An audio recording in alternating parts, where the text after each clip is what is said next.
அனைவருக்கும் வணக்கம். சென்னை மாநகராட்சியோட மேயர் பிரியா, அவங்க கூடயே சுத்துவாரு சேகர் பாபு, சென்னையோட இன்னொரு முக்கியமான அமைச்சர் மா சுப்பிரமணியம், நகர்ப்புற வளர்ச்சித்துறை அமைச்சர் கே நேரு, இவங்களெல்லாம் பார்க்கவே முடியலங்க. ஏன் அப்படின்னா இவங்க தான் வந்து மீடியா முன்னாடி வந்து பர்சன்டேஜ் கணக்கு போட்டுட்டு இருப்பாங்க.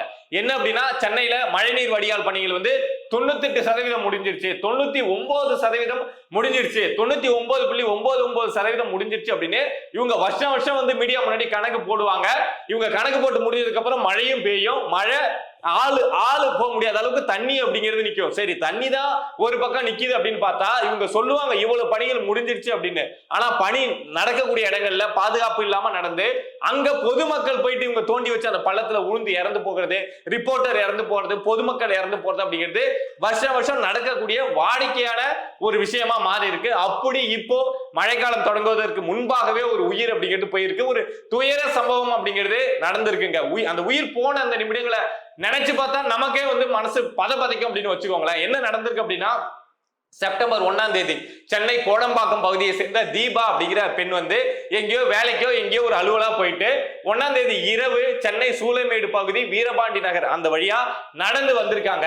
அப்போ அங்க இந்த மழைநீர் வடிகால் பணிகள் அப்படின்னு அங்கங்க திறந்து போட்டிருப்பாங்க. நீங்க சென்னையில பாத்தீங்க அப்படின்னா தெரியும், திறந்து போட்டு சும்மா தான் மூடுவாங்க. பருத்தி முட்டை குடவுன்லயே இருந்திருக்கலாம்ல, அத மாதிரி சும்மா திறந்துட்டு ஒண்ணுமே இல்லை அப்படின்னு தான் மூடுவாங்க. அத மாதிரிதான் அங்க அத மாதிரி தோண்டி போட்டிருக்காங்க. அப்போ அந்த தீபா அப்படிங்கிற அந்த பெண்மணி வந்து அந்த மழைநீர் வடிகால் அந்த குழியில வந்து விழுந்து போறாங்க. இரவு நேரம் அப்படிங்கிறதுனால யாரும் பக்கத்துல வந்து ஆட்கள் நடமாட்டம் இல்லை, அவங்க விழுந்து போனாங்க அப்படிங்கிறது தெரியல. அவங்க கத்துன சத்தமும் வெளியில கேட்கல. சோ விடிஞ்சதுக்கு அப்புறம் அங்க பொதுமக்கள் நடமாட்டம்லாம் வந்து உள்ள வந்து இந்த மாதிரி ஒரு பெண் சடலம் மிதக்குது அப்படின்னு சொல்லிட்டு கிடக்குது அப்படின்னு சொல்லிட்டு காவல் நிலையத்துக்கு வந்து புகார் கொடுக்குறாங்க. அதுக்கப்புறம் தீயணைப்பு துறையினர்லாம் வந்து அந்த சடலத்தை மீட்டு அதுக்கப்புறம் இப்ப அந்த விஷயம் வந்து வெளியில தெரிய வந்திருக்கு. இதுல கொடுமையான விஷயம் என்ன அப்படின்னா, அந்த பெண் அந்த போஸ்ட்மார்ட்டம் ரிப்போர்ட் இருக்குல்ல, அது வெளியில வந்திருக்கு. அதை கேட்கிறப்பதான் நம்மளால அந்த அந்த பெண் அந்த இறக்கக்கூடிய அந்த நிமிஷம் இருக்குல்ல, அதை நினைச்சு பாக்குறப்போ நம்ம மனசுக்குள்ள அவ்வளவு பதப்பதப்பா இருக்கு. அந்த போஸ்ட்மார்ட்டம் ரிப்போர்ட் என்ன சொல்லுது அப்படின்னா, அந்த பெண் வந்து அந்த மழைநீர் வடிகால் அந்த பள்ளத்துக்குள்ள விழுந்தாங்கல்ல, விழுந்தப்போ மண்டையில அடிபட்டிருக்கு, காலில் அடிபட்டிருக்கு. அதாவது உயிர் அவங்க விழுந்த உடனே அவங்களுடைய உயிர் அப்படிங்கிறது போகல, ரொம்ப கஷ்டப்பட்டு கத்தி இருக்காங்க, யாராவது காப்பாத்துவாங்களா அப்படின்னு என்னென்னமோ நடந்திருக்கு. ஒரு 1/2 மணி நேரம் 3/4 மணி நேரம் போராடி அதுக்கப்புறம் தான் அந்த உயிர் போயிருக்கு அப்படின்னு அந்த போஸ்ட்மார்ட்டம் ரிப்போர்ட்ல சொல்லப்படுது. செப்டம்பர் 1 இரவு ஒரு 12 மணில இருந்து 12:30 மணிக்குள்ள அவங்க உள்ள விழுந்திருப்பாங்க. விழுந்ததுக்கு அப்புறம் அந்த அடிப்பட்ட அந்த காயத்தெல்லாம் வச்சு டைம் சொல்லுவாங்கல்ல, சோ அதுக்கப்புறம் ஒரு 1/2 மணி நேரம் 3/4 மணி நேரம் போராடி அந்த உயிர் போயிருக்கு அப்படின்னு சொல்லிட்டு அந்த போஸ்ட்மார்ட்டம் ரிப்போர்ட்ல சொல்லப்பட்டிருக்கு.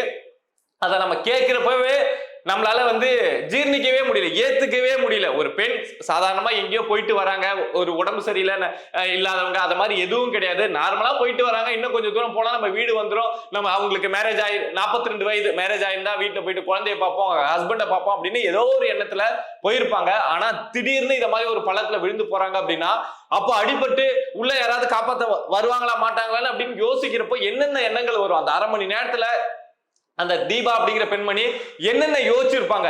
அந்த குழிய நோண்டவனை பத்தியும் அவங்க குடும்பத்தை பத்தியும், யாராவது காப்பாற்ற மாட்டாங்களா, நம்ம கத்துற சத்தம் வெளியில கேட்டாதா அப்படின்னு அந்த உயிர் போற வரைக்கும் என்னென்ன நினைச்சிருப்பாங்க? அந்த அந்த கணத்தை நினைச்சு பார்க்கவே வந்து நமக்கெல்லாம் நம்மளால அப்படி வந்து மனசு வந்து பதைக்குது. சோ இப்போ அந்த தீபா அப்படிங்கிற பெண் இறந்து போயிட்டாங்க. இன்னும் இந்த மழைநீர் வடிகால் பணிகள் 99.99% முடிஞ்சு போச்சு, மழை நீரே நிக்காது அப்படின்லாம் பேசின இந்த மேயர் பிரியா, சேகர் பாபு, கூடயே சுத்துற சேகர் பாபு, மா சுப்பிரமணியம், கே நேர்லாம் இப்ப எங்க போனாங்க அப்படின்னு தெரியல.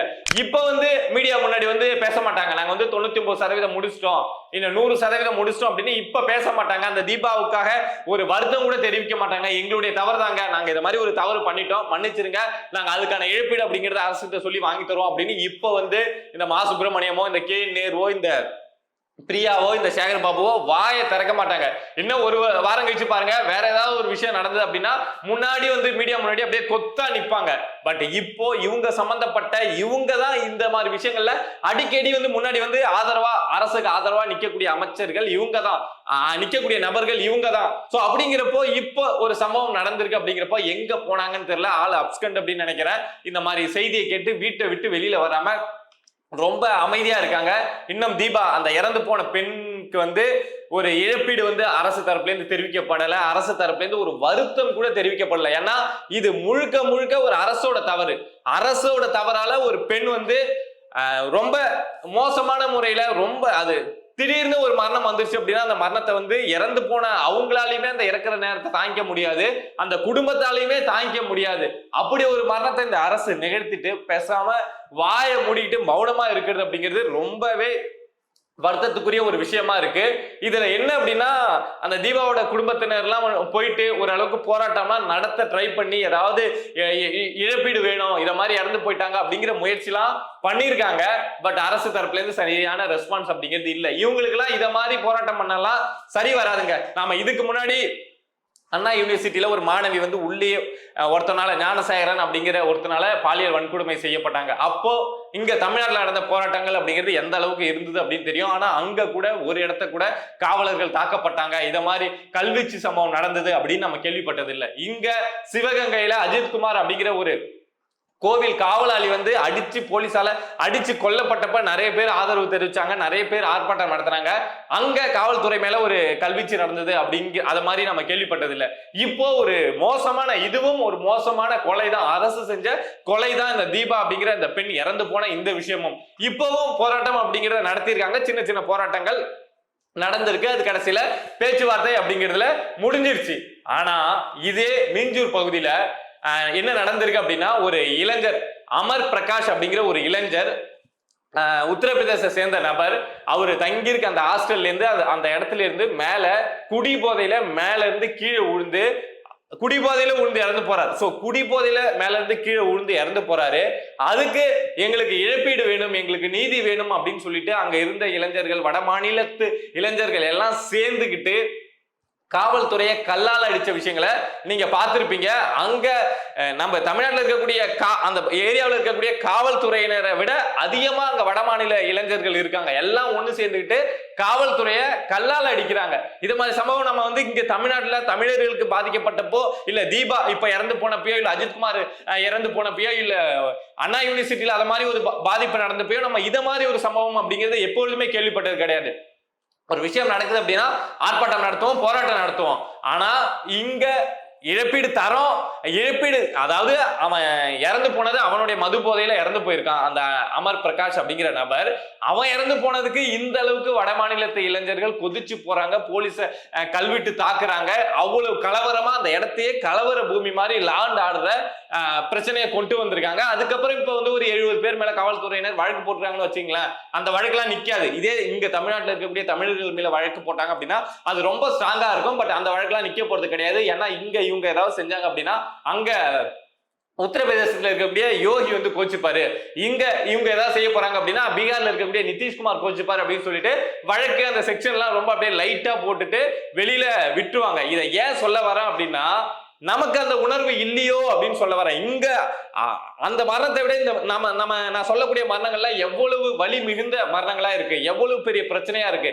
இந்த பிரச்சனைக்கெல்லாம் கூட நம்ம ரொம்ப அமைதியா தான் போராடுறோம். ஆனா அவங்க அந்த நபருடைய தவறால் நடந்த ஒரு மரணத்துக்கு அந்த அளவுக்கு கொதிக்கிறாங்க, கொதிச்சு எழுந்து போராடுறாங்க, அதை கலவரமா மாத்துறாங்க. பட் இங்க அரசோட தவறு, அரசோட அஜாக்கிரதை, அரசோட அதிகார திமிரால இங்க இத்தனை பேர் இறந்து போறாங்க, இத்தனை பேர் செத்து போறாங்கல்ல. சோ ஆனா அவங்களுக்காக நம்ம இங்க எதுவுமே செய்யறது இல்லை அப்படிங்கிறது ஒரு பெரிய வருத்தமா இருக்கு. அதாவது அந்த வட மாநிலத்து இளைஞர்களுக்கு இருக்கக்கூடிய அந்த உணர்வு அப்படிங்கிறது இங்க நமக்குள்ள இல்ல அப்படிங்கிற ஒரு எண்ணம் வந்து இதை பாக்குறப்போ, இது ரெண்டுத்தையும் கம்பேர் பண்ணி பாக்குறப்போ எனக்கு தோணுச்சு, அதுக்காக நாமளும் போலீஸ் மேல கல் வீசணுமா, அதுக்காக போலீஸ் கிட்ட நாமளும் சண்டை போடணுமா அப்படின்னா அப்படி கிடையாது. ஆனா அந்த உணர்வு அப்படிங்கிறது முக்கியம். இந்த தீபா அப்படிங்கிறவங்க இறந்து போயிருக்காங்கல்ல, இவங்களுக்காக எல்லாரும் பேச வேண்டியது, அவனுங்க கல்ல வச்சு பேசுறாங்க அப்படின்னா நமக்கு வார்த்தைகள் இருக்கு, நமக்கு உரிமைகள் இருக்கு. அந்த உரிமையை வச்சு இந்த தீபாவுக்கு நாம நியாயம் வாங்கி கொடுக்கணும். அவனுங்க அங்க இழப்பீடு வாங்கி கொடுக்கணும்னு கல்லால் அடிச்சானுங்க, நாம இந்த தீபாவுக்கு இழப்பீடு வாங்கி கொடுக்கணும் அப்படின்னு நம்மளால முடிஞ்ச விஷயங்களை நிறைய பேருக்கு ஷேர் பண்ணி ஒரு அழுத்தத்தை கண்டிப்பா இங்க உருவாக்கணும். இறந்து போன தீபா அவங்களுக்கு வந்து கண்டிப்பா நியாயம் அப்படிங்கிறது கிடைக்கணும், இழப்பீடு அப்படிங்கிறது கிடைக்கணும். ஏன்னா அவங்கள நம்பி அந்த குடும்பம் கூட இருந்திருக்கலாம். அந்த குடும்ப சூழல் என்ன, எத்தனை பிள்ளைங்க படிச்சுட்டு இருந்தாங்க, எதுவுமே தெரியாது. சோ இந்த விஷயத்தை நிறைய பேர்ட்ட கொண்டு போய் சேர்க்க வேண்டியது அப்படிங்கிறது அவசியம். நிறைய அரசியல் தலைவர்கள் இதை எடுத்து பேச வேண்டியது அப்படிங்கிறது அவசியம். இப்ப பேசிட்டு இருக்காங்க எதிர்கட்சி தலைவர் எடப்பாடி பழனிசாமி வந்து இது சம்பந்தமா விரிவா ஒரு அறிக்கை விட்டதுக்கு அப்புறம் இப்போ இந்த விஷயம் வந்து கொஞ்சம் வேகம் எடுக்க ஆரம்பிச்சிருக்கு. இல்ல அப்படின்னா இந்த எடப்பாடி பழனிசாமி அவர்கள் இந்த விஷயத்தை எடுத்து பேசல அப்படின்னா கிட்டத்தட்ட இதை மூடி மறைச்சிருப்பாங்க இந்த திமுக அரசு. இந்த மாதிரி ஒரு சம்பவமே நடக்கல, தீபா வந்து ஒரு ஆக்சிடென்ட்ல இறந்து போனாங்க அப்படின்னு கூட இந்த விஷயத்த முடிச்சிருப்பாங்க. பட் இப்போ உண்மை வெளியில தெரிய வந்ததுனால எந்த அமைச்சர்களும் வெளியில வாய் பேசாம அவர் ரொம்ப அமைதியா இருந்துட்டு இருக்காங்க. பட் இருந்துடவே முடியாதுல்ல, மீடியாவை ஃபேஸ் பண்ணி தானே ஆகணும். கேள்விகள் அப்படிங்கிறது கேட்கப்படும்ல. பட் என்ன சொல்றாங்க, திரும்ப வந்து என்ன உருட்டுறாங்க, இந்த மழைநீர் வடிகால் பணிகள் மூலம் இங்க எத்தனை உயிரை காவாங்க போறாங்க அப்படிங்கறதெல்லாம் நம்ம பொறுத்து தான் பார்க்கணும். அவங்க கிட்ட இருந்து என்ன பதில் கிடைக்குது அப்படிங்கிறத நம்ம வெயிட் பண்ணி தான் பார்க்கணும். என்ன நடக்குது அப்படின்னு பார்ப்போம். இத மாதிரி நம்மளை சுத்தி நடக்கக்கூடிய சம்பவங்கள், அது அரசியல் சார்ந்த விஷயங்களாக இருக்கலாம், இல்ல சமூகம் சார்ந்த விஷயங்களாக இருக்கலாம், எதுவா இருந்தாலும் நீங்க தெரிஞ்சுக்கணும் அப்படின்னு நினைச்சீங்கன்னா மறக்காம பிரபா டாக்ஸ் சேனலை சப்ஸ்கிரைப் பண்ணி சப்போர்ட் பண்ணுங்க. நீங்க இருக்கீங்க அப்படிங்கிற நம்பிக்கையில தான் நான் இங்க உட்காந்து பல விஷயங்களை எடுத்து பேசிட்டு இருக்கேன். சப்போர்ட் பண்ணுவீங்க அப்படின்னு நம்புறேன். நன்றி.